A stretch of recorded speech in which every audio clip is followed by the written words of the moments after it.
পার্লামেন্টে ওয়াকফ সংশোধনী বিল উত্থাপনের পরে বেশ কয়েকটি শহর জুড়ে বিক্ষোভ শুরু হয়েছে। ওয়াকফ সম্পত্তির প্রশাসন এবং নিয়ন্ত্রণে মূল পরিবর্তনের প্রস্তাবকারী বিলটি সম্প্রদায়ের নেতা, কর্মী এবং বিরোধী দল সহ সাধারণ জনগণের মধ্যে একইভাবে তীব্র প্রতিক্রিয়া সৃষ্টি করেছে। সেই হিসাবে আজ 12 এপ্রিল কালাইন এলাকায় বিপুল সংখ্যক বিক্ষোভকারীরা জড়ো হয়েছেন, যাকে তারা সরকারের অন্যায় এবং একতরফা পদক্ষেপ বলে অভিহিত করেছেন। প্রতিবাদকারীরা যুক্তি দেয় যে প্রস্তাবিত সংশোধনী ওয়াকফ বোর্ডের স্বায়ত্তশাসনকে হুমকির মুখে ফেলেছে এবং ওয়াকফ বোর্ডের অপব্যবহার বা অপব্যবহারের দিকে নিয়ে যেতে পারে। শান্তনিষ্ঠ এই মিছিলে উপস্থিত ছিলেন কাটিগড়ার প্রাক্তন বিধায়ক আতাউর রহমান মাজার ভূঁইয়া। বিক্ষোভকারীরা রুদ্ধকণ্ঠে মন্তব্য করেন যে, আমরা সংস্কারের বিরুদ্ধে নেই, তবে এই বিলটি সম্প্রদায়ের সাথে পরামর্শ না করেই উত্থাপন করা হয়েছিল। এটি আমাদের ঐতিহ্য, আমাদের অধিকার এবং আমাদের বিশ্বাসের উপর প্রভাব ফেলেছে। ওয়াকফ সংশোধনী বিলটির মূলত প্রয়াস ধর্মীয় অনুদানের উপর নিয়ন্ত্রণ কেন্দ্রীভূত করা, যা সহজেই বাস্তবায়িত করা দুর্লভ। বিস্তারিত দৃশ্য আপনাদের সামনে।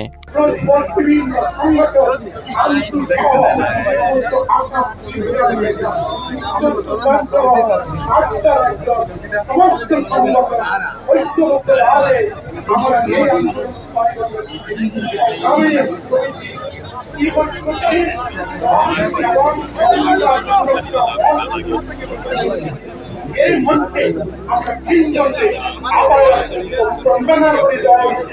আমি একজন আতাউর রহমান, আমার বন্ধু এবং এই কমিটিতে হিসাবে আছে আমাদের শরীয়ত মৌলানা ইউসুফ আলী সাহেব, তানভীর মৌলানা সুনাইদ আহমদ সাহেব, আসামি মৌলানা ইসলামী সাহেব এবং পুলিশ প্রশাসনের যারা আছে, আমি তাদের স্বাগতম জানাই। তারা আপনার মাঝে সাহায্য লাগে, সহযোগিতার লাগিয়ে বিষয় তাদের স্বাগতম জানাই এবং তারা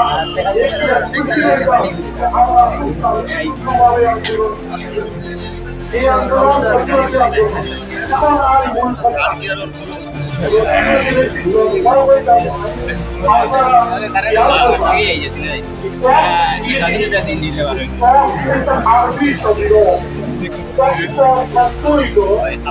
মুসলমান মানুষকে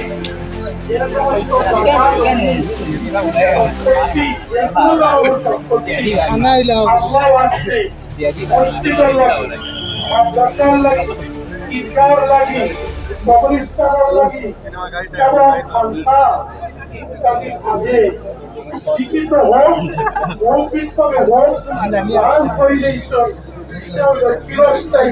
এটা মানুষের আমরা মালিকানা থাকে না, এটা মালিক আল্লাহ। ভারতের সংবিধানের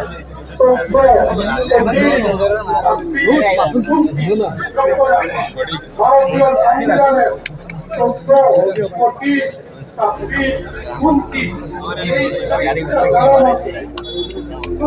ধর্মাবলম্বী মানুষের অধিকার আছে ধর্ম এবং ধর্মীয় অধিকার কেবলমাত্র মুসলমানদের নয়। আপনারা খুব খুশি হইল আজকের এই আন্দোলন কেবল ভারতের মুসলমানের হইয়া, আমরা এই আন্দোলনের লোকে কোটি কোটি হিন্দু, জৈন, বৌদ্ধ, শিখ, খ্রিস্টান মানুষও আমরা এই আন্দোলন সমর্থন জানছে। আপনারা পার্লামেন্ট যখন এই আইন পাস করার আলোচনা করে, এই আইনের বিরুদ্ধে 232 জন এমপি চালু করা হয়েছে। এই 232 জন এমপির মাঝে মাত্র 24 বা 25 জন এমপি মুসলমান, বাকি 208 জনের মতো এমপি আমরা আমরা ভাই বোন হিন্দু, খ্রিস্টান, বৌদ্ধ, জৈন এরাই আন্দোলন সমর্থন করিয়া